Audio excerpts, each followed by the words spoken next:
Você sabia que as pessoas mais ricas do planeta utilizam alguns truquezinhos para conseguir proteger os seus ativos? Hoje eu vou contar quais são as principais estratégias que esses bilionários e também alguns dos meus clientes mais ricos utilizam para blindar os ativos de processos, de divórcios, de impostos, de problemas que eles possam enfrentar com sócios e tudo mais. Hoje eu vou falar sobre todas as situações arriscadas em que o seu patrimônio pode estar, em perigos que você pode correr e falar sobre quais são as maneiras legais que você pode considerar para poder esquivar-se desses problemas. Só para deixar claro, eu não estou sugerindo que você faça algum esquema clandestino, alguma coisa ilegal, tipo esconder dinheiro em uma conta bancária que você tem não declarada em um país que troca poucas informações, ou dinheiro em espécie embaixo do colchão.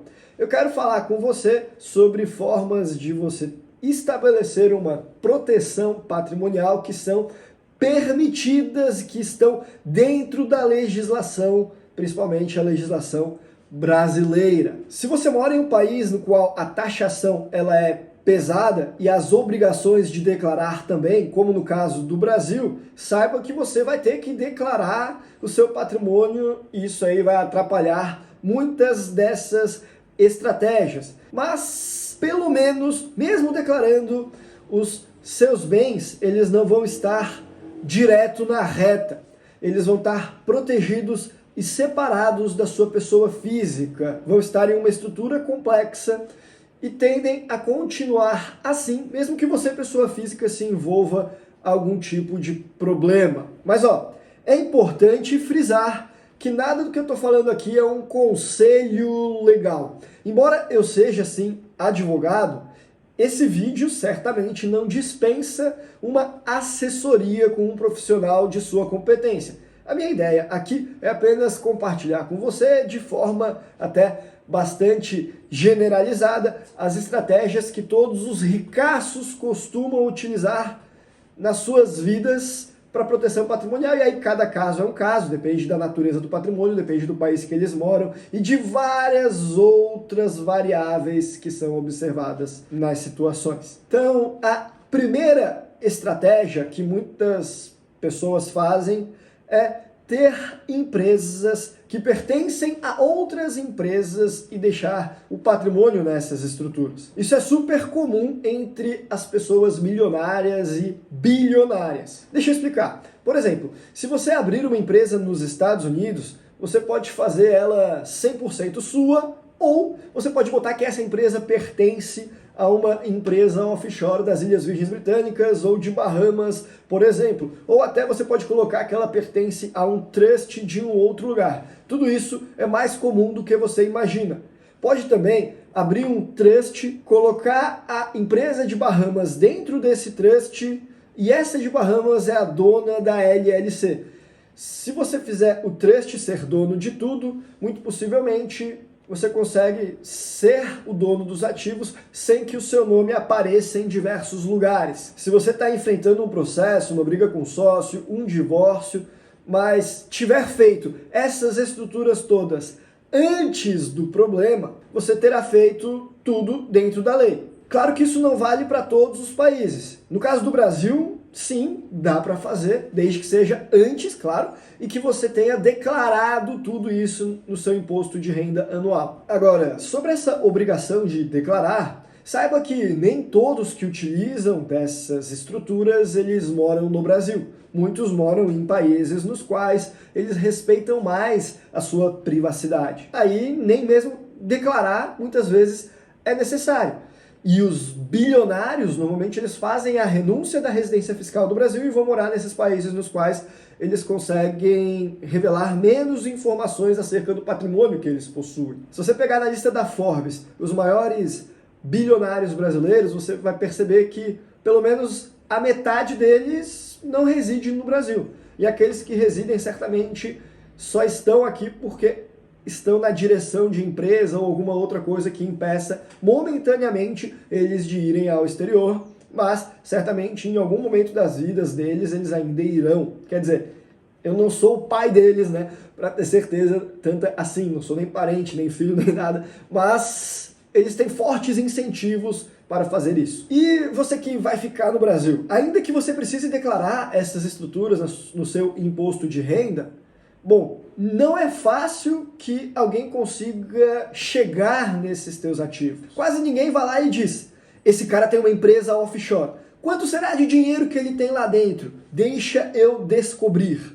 No geral, as pessoas falam, putz, esse cara tem uma empresa offshore, o dinheiro está lá dentro. Se é que ele ainda tem esse dinheiro, muito trabalho e muito caro para tentar conseguir atingir esse patrimônio. Quer saber? Deixa para lá, deixa eu pesquisar melhor se ele não ficou com alguma coisinha aqui no Brasil, se não tem uma estratégia com melhor custo-benefício. Ou seja, tem várias barreiras entre você e a sua empresa no exterior. E se você ainda coloca entre você e a empresa um trust na Nova Zelândia, em Neves, e ele sendo dono da empresa, você está basicamente protegido quanto a qualquer coisa que aparecer contra você. Não existe blindagem patrimonial absoluta, mas isso é certamente algo muito sofisticado que você pode implementar. Ainda mais se você fizer como os bilionários e ir para um país no qual você não precisa declarar. Ah, Guilherme, e por que isso é importante se eu pago minhas contas em dia, sou empresário honesto, trabalhador e nunca tive nenhum problema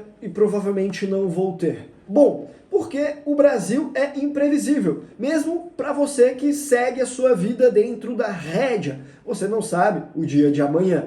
Vamos supor, por exemplo, que você xinga algum político que você não gosta entre uma rede de amigos na internet, mas que aquilo acaba se espalhando e sai do seu controle, eles acabam compartilhando o seu áudio em outros grupos, aquilo toma uma dimensão gigantesca e agora o político fica insatisfeito e decide perseguir você. Ele vai usar da máquina pública e da influência dele para tentar arrancar o seu patrimônio até o último centavo. Bem, se você achou que nunca ia ter um problema e deixou tudo no seu nome, nessa situação, tá fácil para ele conseguir tirar até o seu último tostão. Mas, se por outro lado você não possuir bens no seu nome, você não tem nada no Brasil, está numa estrutura offshore em um país difícil de acessar, aí fica bem mais difícil desse político usar a influência e a máquina pública dele contra você. Essa é uma boa maneira de você proteger o seu patrimônio, não é verdade? Claro que a empresa não pode ser em qualquer país a dona dos seus ativos. Não vai colocar na Venezuela. Mas tem várias alternativas que são interessantes. Pode ser nas Ilhas Virgens Britânicas, nos Emirados Árabes Unidos, pode ser em Bahamas, mesmo nos Estados Unidos, Seychelles. Tem várias alternativas que funcionam bem para a proteção patrimonial. E se você faz a estrutura dupla, isso te protege ainda mais. A camada tripla, trust, empresa-mãe e offshore, é melhor ainda. E aí uma outra dica dos bilionários que meus clientes também costumam seguir é comprar propriedades, bens imóveis, dentro de estruturas de empresas offshore, e não como pessoa física, exceto o único bem próprio, bem de família no qual você reside. Mas os demais deixa nessas estruturas de empresa. Inclusive, se a propriedade estiver no Brasil, pode ser que seja interessante. É muito comum entre aqueles brasileiros que constituem holdings patrimoniais brasileiras, que essas holdings, por sua vez, tenham como dona uma empresa offshore, sei lá, no Uruguai ou nos Estados Unidos, por exemplo. Eu já tive casos de clientes que utilizaram uma empresa uruguaia para comprar, ao mesmo tempo, imóveis nos Estados Unidos, imóveis no Brasil, na Europa e no México. Ou mais ou menos uma variação disso. Às vezes não dá para a empresa uruguaia comprar o imóvel diretamente no país que você deseja, por exemplo. Aí ela abre uma empresa naquele país e essa outra compra o imóvel. Seja num caso ou no outro, o fato é que a maior parte dos países interessantes para você adquirir bens imóveis, eles aceitam que os donos desses bens sejam direta ou indiretamente uma empresa offshore, desde que você cuide da papelada toda certinho, é claro. E veja, nesses casos, se você sofrer um processo injusto, por exemplo, a empresa é quem tem a propriedade e não você. E a empresa pode alugar esses imóveis e ganhar dinheiro com isso. No caso do Brasil, até vai sair mais barato o imposto se você conseguir alugar o imóvel através de uma holding patrimonial brasileira do que através da sua pessoa física, por exemplo. Na holding, o imposto no lucro presumido 15%, na pessoa física Carnê-Leão até 27,5%. E também é importante dizer, reiterar, que quem mora em outros países, como no caso do Paraguai e fez a saída fiscal do Brasil, caso você tenha propriedades no exterior, elas não precisam ser declaradas no teu imposto de renda do Paraguai, não. Essa informação não precisa ser de conhecimento das autoridades locais. No caso do Brasil, é um pouco diferente. Se você tiver imóveis na sua pessoa física, seja lá onde for que esses imóveis estiverem, você precisa informá-los no seu imposto de renda. Mas, pelo menos a empresa offshore permite uma maior proteção da sua privacidade, porque aí você informa a empresa que é a dona do imóvel e não o imóvel diretamente. E não necessariamente, como eu falei, o imóvel está no mesmo país que a empresa. Agora, se você tiver conta bancária em outro país, rendimentos em outro país, seja na pessoa física ou mesmo na empresa offshore, agora com essa nova lei das offshores, aí tudo isso você precisa declarar e inclusive pagar imposto no Brasil. Esses rendimentos. O curioso é que em outros países que também exigem que você revele muitas informações sobre a sua vida pessoal para as autoridades fiscais, como é o caso dos Estados Unidos, por exemplo, quando se trata de imóveis, aí os americanos não precisam declarar aqueles que eles possuem no exterior, não. Só contas bancárias. Infelizmente, no Brasil, não é esse o caso. Para quem mora no Brasil, tem que declarar os dois. O imóvel, pessoa física no exterior, e a conta bancária também. Na sequência, outra estratégia que muitos dos meus clientes fazem, especialmente aqueles com patrimônio mais líquido agora, não quem tem imóveis, é buscar auxílio de um family office para auxiliar na montagem da carteira de investimentos e escolher ativos de proteção. Digamos que você tem aí no mínimo, uns 100 mil dólares investidos no exterior. Aí já dá para começar a contar com esse tipo de serviço. O Family Office são profissionais de investimentos que normalmente estão sediados em países como Estados Unidos, Suíça, em alguns casos em Dubai também. E esses profissionais, eles vão ajudar você a escolher os ativos que você vai investir. Se você tem, sei lá, uns 5 milhões líquidos e deseja proteger o máximo possível, ter esse Family Office pode ser uma boa ideia. É claro que eles não vão fazer isso de graça, eles cobram um custo percentual do seu patrimônio, ou uma taxa de performance, ou mesmo um pouco dos dois, para poder sustentar todas essas escolhas. Mas o interessante é que eles possuem uma independência das instituições financeiras. Eles vão investir onde é mais interessante para você, e não onde é mais interessante para o banco, como seria o caso do gerente de banco, que muitas vezes é o que ele faz. E como o foco deles é proteger os seus interesses, e não os deles, eles vão te lembrar também da importância de você fazer essas estruturas societárias de proteção patrimonial. Eles vão te recomendar para um advogado parceiro deles, ou ainda eles mesmos já possuem um advogado interno na equipe que vai olhar para o seu patrimônio e sugerir: olha, de repente é melhor você abrir uma empresa offshore, um trust, de repente é melhor você fazer uma holding, de repente é melhor você trocar o seu domicílio fiscal. Ou quem sabe, ao invés de ter a conta bancária apenas em um país, você pulverizar isso em diferentes locais. Eles vão te assessorar nessa tomada de decisão. Quanto mais dinheiro você tiver, mais complexa tende a ser a sua estrutura e mais internacionalizado tende a estar o seu patrimônio. E é claro que hoje em dia, diversificar não significa deixar anônimo. Não existe mais contas bancárias anônimas. Não é como era na Suíça antigamente, que tinha aquelas contas numeradas. Agora, a sua conta precisa ter um nome, precisa saber quem é a empresa, quem está por trás da empresa.